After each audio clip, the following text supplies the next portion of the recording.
Hello and welcome to another edition of NDTV World. Today we have with us a very special guest, Dr. Ajay Mathur. He is the head of International Solar Alliance. We'll be speaking about solar energy and electricity today and various aspects of the topics. To start off, Dr. Mathur, for the benefit of our viewers, can you tell us what is the International Solar Alliance?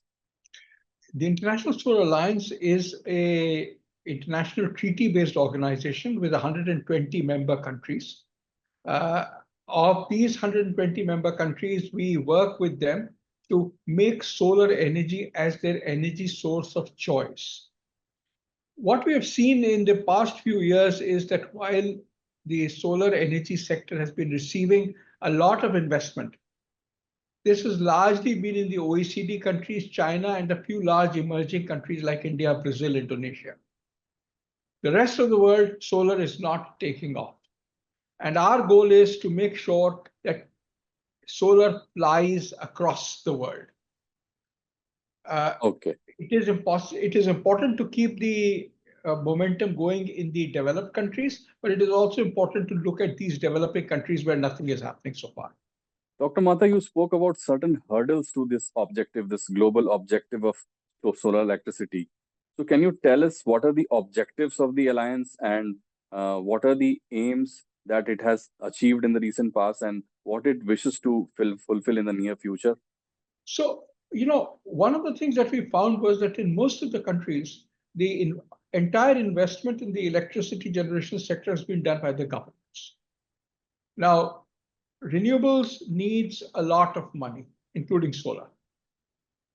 Most countries are unable to meet that additional amount of investment themselves. But what they can do is get the private sector to invest.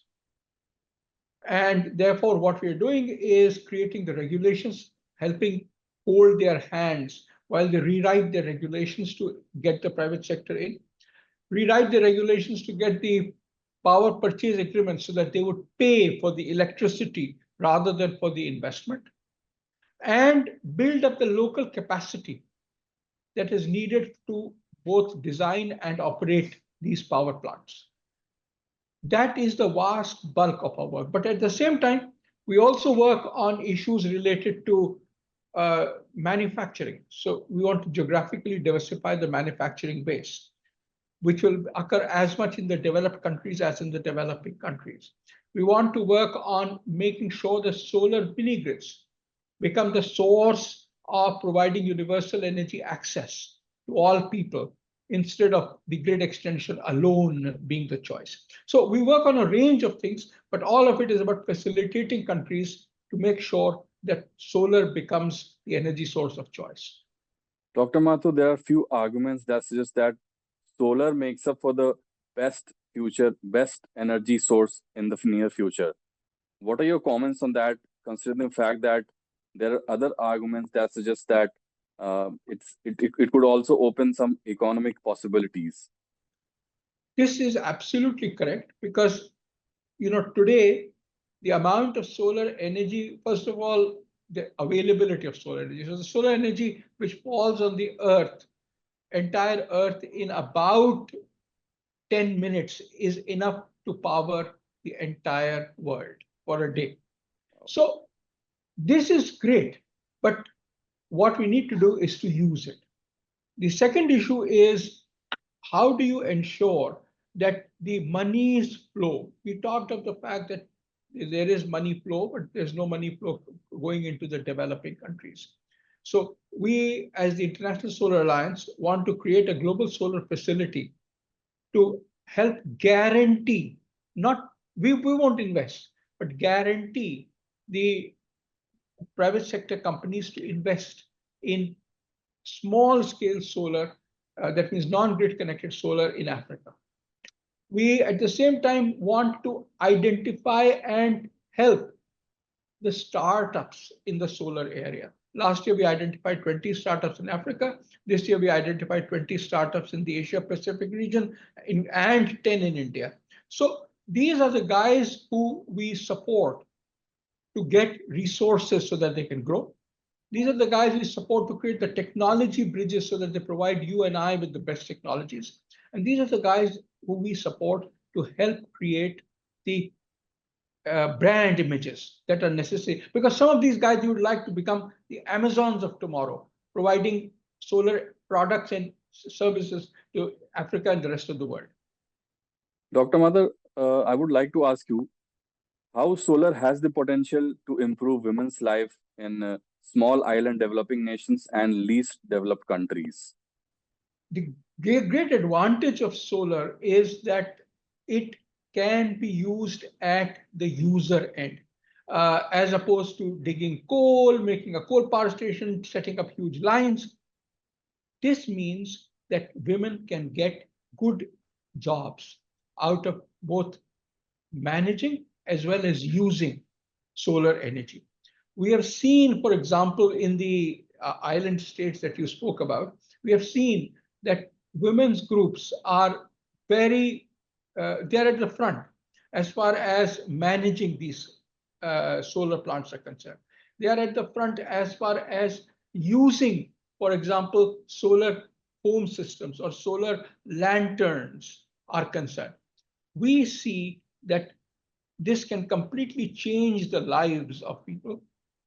When we go from one island to another, we typically take a diesel powered boat. It has the potential of being changed by a solar electric boat tomorrow.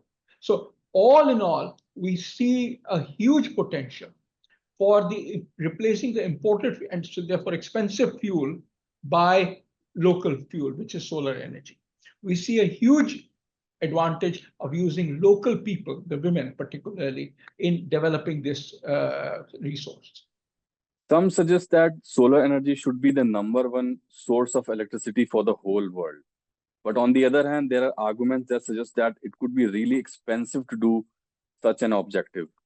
What are your comments on that?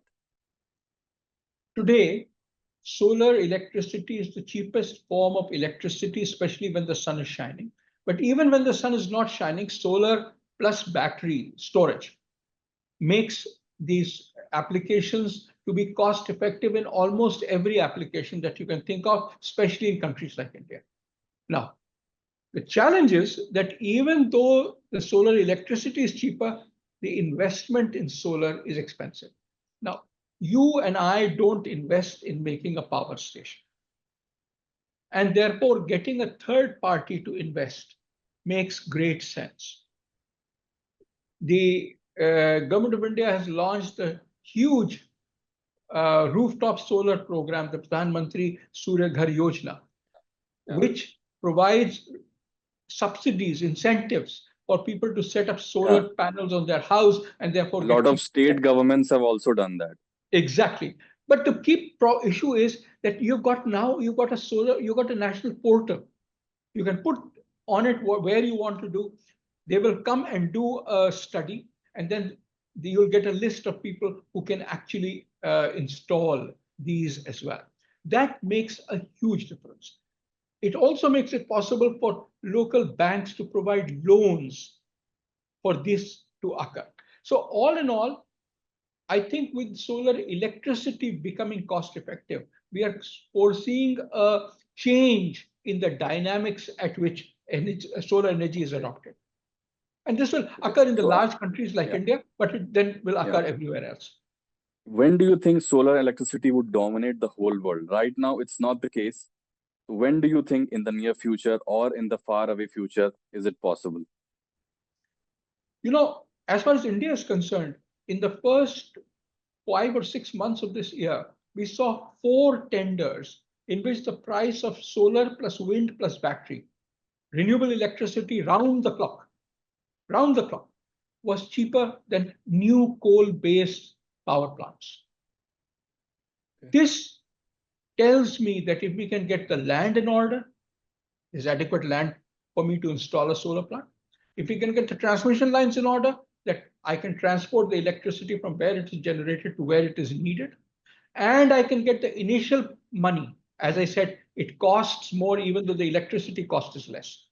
If we can take care of those 3 things, then we are going to see a huge growth in solar electricity, far more than the 500 gigawatts which we have promised to the United Nations Climate Change Convention.